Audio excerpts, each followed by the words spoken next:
Good morning students. आज के इस वीडियो में हम उसी लेसन नंबर 11 जिसका नाम अल्कोहल, फिनॉल और ईथर है, उसी में हम फिनॉल की स्टडी कर रहे थे। पिछले वीडियो में हमने फिनॉल के रासायनिक गुणों की स्टडी की थी। उन्हीं रासायनिक गुणों में कुछ टॉपिक्स थे जो शेष रह गए थे। इस वीडियो में हम उसी फिनॉल की रासायनिक गुणों की कुछ बची हुई अभिक्रियाएं हैं जिनकी हम आज स्टडी करेंगे। तो हमारा टॉपिक है फिनॉल की अन्य अभिक्रियाएं। फिनॉल की अन्य अभिक्रियाएं।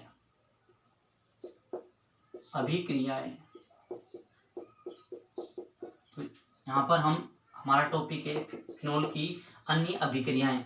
तो इन्हीं अभिक्रियाओं में सबसे पहले नंबर 1 हम बात करेंगे जिंक की या जस्त रज की अभिक्रिया, यानी कि फिनॉल की अभिक्रिया हम जिंक से करवाएंगे। इस अभिक्रिया को देखते हैं हम कि जब फिनॉल की अभिक्रिया जिंक से करवाई जाती है तो बेंजीन का निर्माण होता है तथा जिंक ऑक्साइड बाहर निकल जाता है। हम अभिक्रिया करवाएं फिनॉल की अभिक्रिया जिंक से करवा रहे हैं। जब फिनॉल की अभिक्रिया जिंक से करवाते हैं तो यहाँ पर जो है बेंजीन का मुख्य उत्पाद के रूप में निर्माण होगा। इसका जो फिनॉल का जो O परमाणु है इसकी जिंक से क्रिया करके जिंक ऑक्साइड के रूप में बाहर निकल जाता है और मुख्य उत्पाद के रूप में जो है बेंजीन का निर्माण होता है। यदि हम दूसरी अभिक्रिया देखें, दूसरी अभिक्रिया है कोल्बे अभिक्रिया।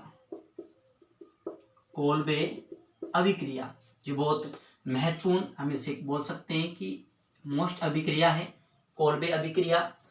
तो कोल्बे अभिक्रिया को जो हम कोल्बे सिम्ट अभिक्रिया भी कहते हैं। इसका दूसरा नाम होता है कोल्बे सिम्ट अभिक्रिया के नाम से भी इस अभिक्रिया को जाना जाता है।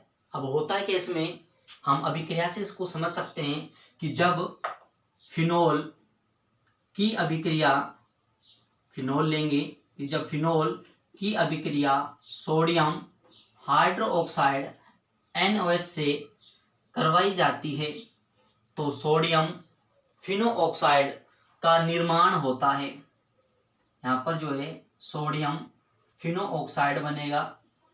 यहाँ पे इसका O परमाणु और इसका Na परमाणु इसके H परमाणु स्थान पर क्रिया करता है तो सोडियम फिनोऑक्साइड बनता है। इसका H परमाणु इसके बचे हुए OH परमाणु से क्रिया करके जल के एक अणु के रूप में बाहर निकलता है। इसी सोडियम फिनोऑक्साइड की अभिक्रिया हम CO2 से करवाते हैं तो सोडियम फेनिल कार्बोनेट का निर्माण होता है। हम अभिक्रिया को देखें, इस प्रकार से अभिक्रिया होगी। यहाँ पे O परमाणु, इसका जो CO2 है यहाँ पर C डबल बॉन्ड O और इसका दूसरा O परमाणु, इसका बचा हुआ सोडियम हम इसको यहाँ पे लगा देते हैं तो ये सोडियम फेनिल कार्बोनेट का निर्माण हुआ। इसी का हम आगे पूर्ण विन्यास करवा देते हैं, पूर्ण विन्यास करवाते हैं। हम इसको ताप भी दे सकते हैं या हम इसको अम्लीय माध्यम भी अभिक्रिया को आगे करवा सकते हैं। जब करवाते हैं तो ये सोडियम सैलिसिलिक अम्ल का जो है निर्माण होता है। यहाँ पर उत्पाद देखें, यहाँ पर जो है हमें इस अभिक्रिया को यहाँ हम इस उत्पाद को इधर ऐसे बना सकता हूँ। यहाँ पे बनाएंगे हम सोडियम सैलिसिलिक अम्ल का निर्माण होगा। यहाँ पे इसका जो, यहाँ पर हम इसका O और H, ये जो पूरा समूह है जिसके यहाँ पे जुड़ जाता है C double bond O O N A, कि इसका जो पूरा समूह है जिसके फिनोल के पैरा स्थिति ऑर्थो स्थिति पर जुड़ जाता है। जब हम इसका पुनर्विन्यास करवाते हैं तो यहाँ पे इसका जो H परमाणु निकलता है वो इसके O परमाणु से पैरा पर जुड़कर जो फिनोल बना देता है। तो इसका जो नाम होता है सोडियम सैलिसिलिक अम्ल। हम इसी की अभिक्रिया आगे करवाते हैं। अभिक्रिया जो है तनु HCl की उपस्थिति में करवाते हैं तो सैलिसिलिक अम्ल का जो है निर्माण होता है। इस प्रकार से अभिक्रिया होगी। यहाँ पर हम अभिक्रिया करवाएंगे इस प्रकार से। यहाँ पे OH यहाँ से इसका जो है सोडियम परमाणु बाहर निकलता है। इस सोडियम के स्थान पर इसका H परमाणु क्रिया करता है तो यहाँ पर C डबल बॉन्ड O, यहाँ पे O, जहाँ पे सोडियम के स्थान पर इसके H परमाणु ने क्रिया की तो जो सैलिसिलिक अम्ल का निर्माण हुआ। इसका यहाँ से निकला सोडियम परमाणु इसके बचे हुए सेल से क्रिया करके -NaCl के रूप में बाहर निकल जाता है और हमें जो सैलिसिलिक अम्ल जो है मुख्य उत्पाद के रूप में प्राप्त होता है। मैं इस अभिक्रिया को दोबारा बता दूं आपको एक बार। कोल्बे अभिक्रिया, जिसे हम कोल्बे श्मिट अभिक्रिया के नाम से भी जानते हैं। तो इसमें होता है कि जब फिनोल की अभिक्रिया सोडियम हाइड्रोक्साइड से कराते हैं तो सोडियम फिनोऑक्साइड बनता है और जल का एक अणु बाहर निकल जाता है। इसके O से इसका Na सोडियम परमाणु क्रिया करके सोडियम फिनोऑक्साइड बनाएगा। इसका H परमाणु इसके बचे हुए O से क्रिया करके एक जल के अणु के रूप में बाहर निकल जाता है।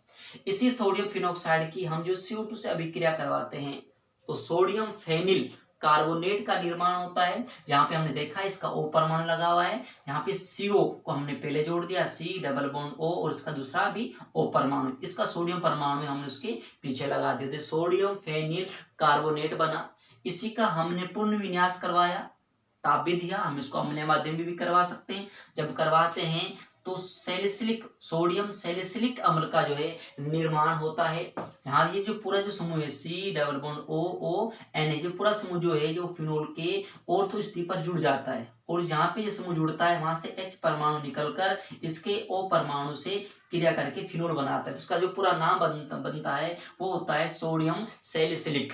हम इसी की अभिक्रिया जो है तनु HCl से करवाते हैं तो सैलिसिलिक अम्ल का निर्माण होता है। यहाँ से क्या होता है कि इसका जो सोडियम परमाणु है वो बाहर निकल जाता है और सोडियम के स्थान पर इसका H परमाणु क्रिया करके सैलिसिलिक अम्ल का मुख्य उत्पाद के रूप में निर्माण करता है और इसका सोडियम परमाणु बाहर निकलता है, उसके Cl से क्रिया करके NaCl के रूप में बाहर निकल जाता है। इस प्रकार से मुख्य उत्पाद के रूप में सैलिसिलिक अम्ल जो है प्राप्त होता है। हम तीसरी अभिक्रिया देखें। इसमें तीसरी अभिक्रिया नंबर 3, तीसरी अभिक्रिया होती है राइमर टीमान अभिक्रिया। राइमर टीमान अभिक्रिया हम ये भी मोस्ट अभिक्रिया है। अब इसमें क्या होता है कि जब फिनोल की अभिक्रिया हम सोडियम हाइड्रोक्साइड व क्लोरोफॉर्म से कराते हैं तो सैलिसिलिक एल्डिहाइड का जो है निर्माण होता है। हम इसको अभिक्रिया के द्वारा समझें कि जब फिनोल की अभिक्रिया, सबसे पहले फिनोल लिखा जाएगा कि जब फिनोल की अभिक्रिया, ये फिनोल हो गया, जब फिनोल की अभिक्रिया क्लोरोफॉर्म CHCl3 वे सोडियम हाइड्रोक्साइड, हम पोटेशियम हाइड्रोक्साइड भी ले सकते हैं लेकिन हम सोडियम से भी करवा सकते हैं। तो हम ले रहे हैं 3NaOH। यह अभिक्रिया हो रही है कि जब फिनोल की अभिक्रिया क्लोरोफॉर्म में सोडियम हाइड्रोक्साइड से करवाते हैं तो सैलिसिलिक एल्डिहाइड का निर्माण होता है। इस प्रकार से सैलिसिलिक एल्डिहाइड का निर्माण होगा। इस फिनोल के ऑर्थो पर हम एल्डिहाइड समूह को जोड़ देंगे। जब अभिक्रिया होगी तो उसके फिनोल के ऑर्थो समूह पर जो है एल्डिहाइड समूह जुड़ जाता है और मुख्य उत्पाद जो है सैलिसिलिक एल्डिहाइड का निर्माण होता है और इसके ये तीन Cl परमाणु इसके 3 सोडियम परमाणु से क्रिया करके 3NaCl के रूप में बाहर निकलता है और इसमें से 3 जल के अणु भी जो है बाहर निकल जाते हैं, प्लस में 3H2 बाहर निकलता है और मुख्य उत्पाद जो है सैलिसिलिक एल्डिहाइड का जो है निर्माण होता है। इसी अभिक्रियाओं में हम आगे देखें। नेक्स्ट अभिक्रिया है नंबर 4। इसमें पढ़ेंगे हम ऑक्सीकरण।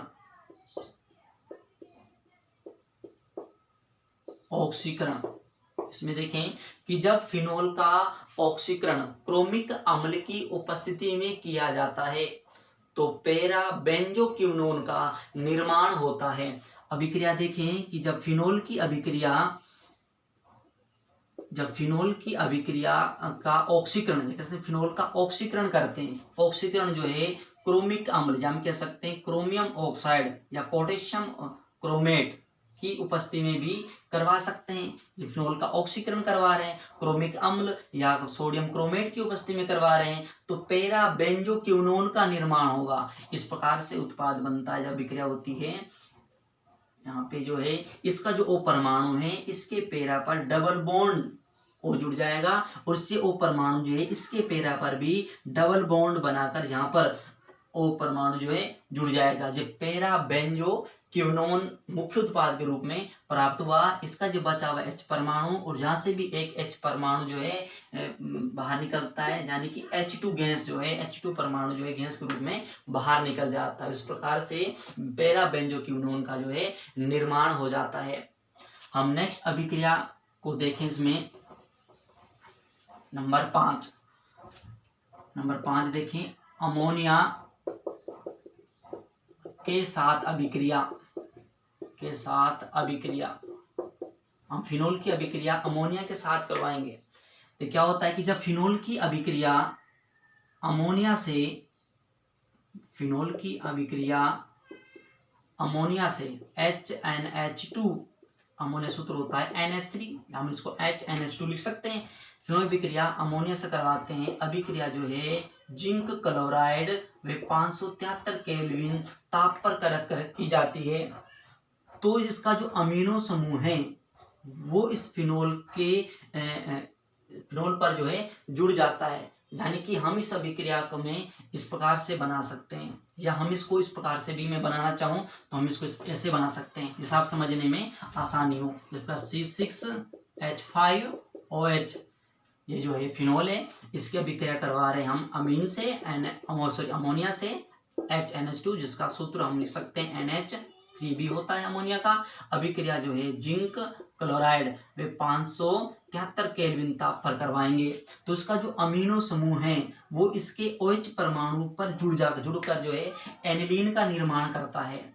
इस प्रकार से यहाँ पर हम इसको बनाएंगे। इस प्रकार से यहाँ पे जो इसका OH परमाणु है वो बाहर निकल जाएगा। मैंने इस बेंजीन वलय बना दी। हम चाहे तो उसको इस प्रकार भी दिखा सकते हैं। यहाँ पे क्या लिख सकते हैं C6H5, यहाँ पर इसका OH परमाणु बाहर निकला और इस OH के स्थान पर इसका अमीनो समूह जुड़ा NH2, यानी मुख्य उत्पाद जो है एनिलीन बना। इसका OH परमाणु इसके बचे हुए H परमाणु से क्रिया करके जल के अणु के रूप में बाहर निकल जाता है और मुख्य उत्पाद के रूप में जो है एनिलीन का निर्माण होता है।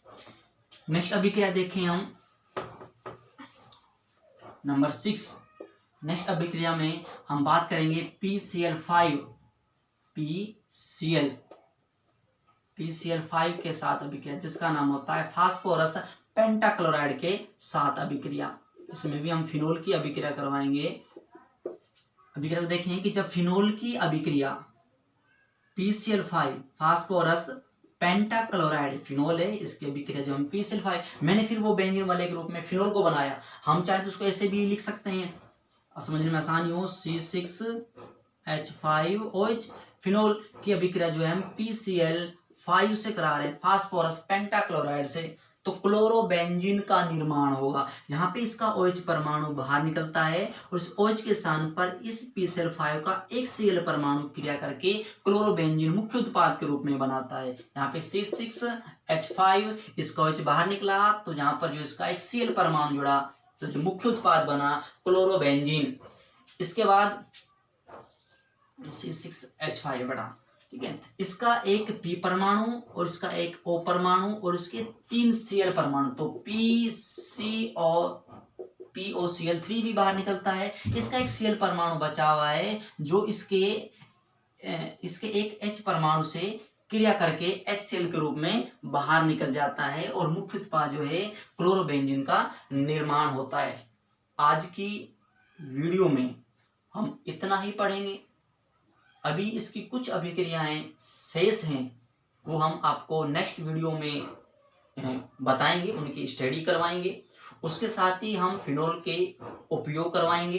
ठीक है, तो कल की जो वीडियो मैं आपको डालूंगा उस वीडियो में हमारा जो फिनोल है वो समाप्त हो जाएगा। फिनोल के बाद हम आगे बात करेंगे ईथर की। तो ईथर की जब हम शुरुआत करें तो सबसे पहले हम ईथर का नामकरण पढ़ेंगे, उसको बनाने की विधियों का अध्ययन करेंगे। ठीक है, तो ये फिनोल हम कल अपना समाप्त कर देंगे। ठीक है, तो आज की वीडियो में इतना ही। धन्यवाद।